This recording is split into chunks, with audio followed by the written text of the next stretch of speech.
पहले सोचला नतीजा राजा जी कि प्यार करे से पहले सोचला नतीजा राजा जी कि प्यार करे से पहले सोचला नतीजा राजा जी। मोर बहिनी यहाँ के बने पड़ी जीजा राजा जी। ये गाना बड़ा सुंदर है। हम सोचते नहीं कि एगो ये गाना हो जाओ इहो भाव के इहो पे देख ले जाए कि कितना लोग कितना सुंदर डांस करता रही। इनकर तो हमनी के डांस के कायल बनी सर। अब 3 जना के देखे के बाकी कितना सुंदर परफॉर्मेंस रहुआ 3 जना दे सकता नहीं। ठीक बा कि प्यार करे से पहले सोचला नतीजा राजा जी। मोर बहिनिया के बने पड़ी जीजा राजा जी। मोर बहिनिया के बने पड़ी जीजा राजा जी। प्यार करे से पहले सोचला नतीजा राजा जी। प्यार करे से पहले सोचला नतीजा राजा जी। मोर बहिनिया के बने पड़ी जीजा राजा जी। मोर बहिनिया के बने पड़ी जीजा राजा जी।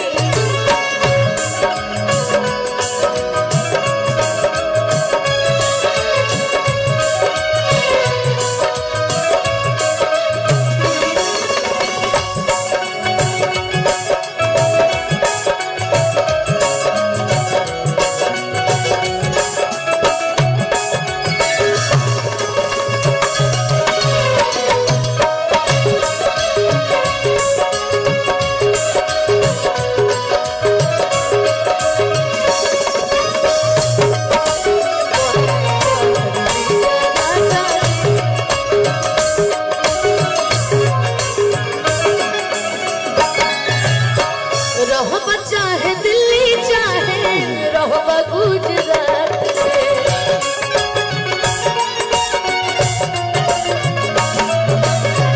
दिन भर रहो बीजी बात करू बारात में।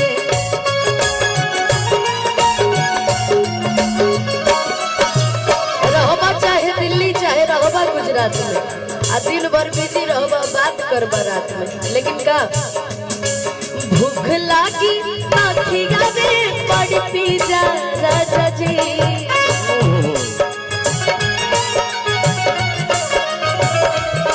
भूख लागी आखिया में पड़ पिज़्ज़ा राजा जी। मोर बहिनिया के बने पड़ी जीजा राजा जी।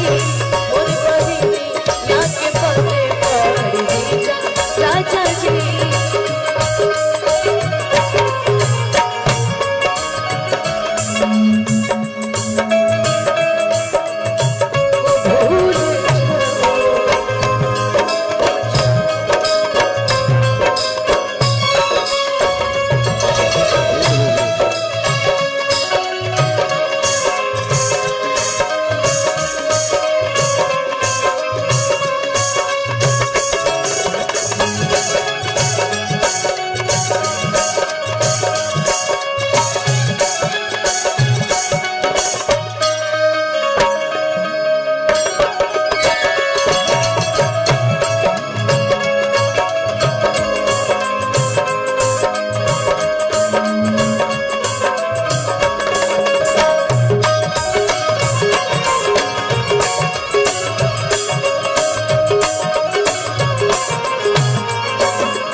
वचन निभाए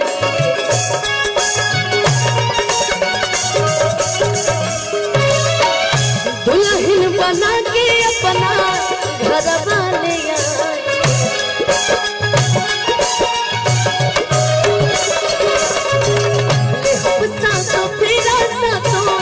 वचन निभाए दुल्हन बना के अपना घर वाले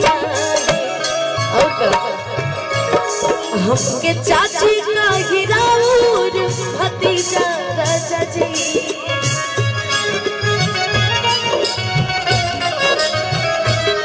हमके चाची का हीराउर भतीजा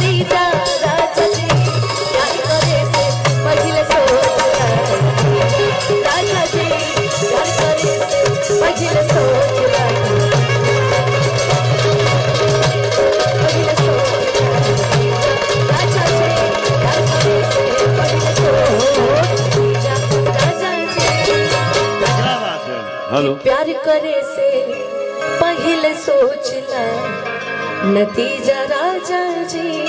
प्यार करने से पहले सोच लो नतीजा राजा जी। सतेंद्र भैया की तरफ से प्यारा सा 500 रुपए का पुरस्कार फिर अनुपमा यादव के वैसे ही हो लिए। गया साउंड। हेलो हाँ। Hello hello hello hello.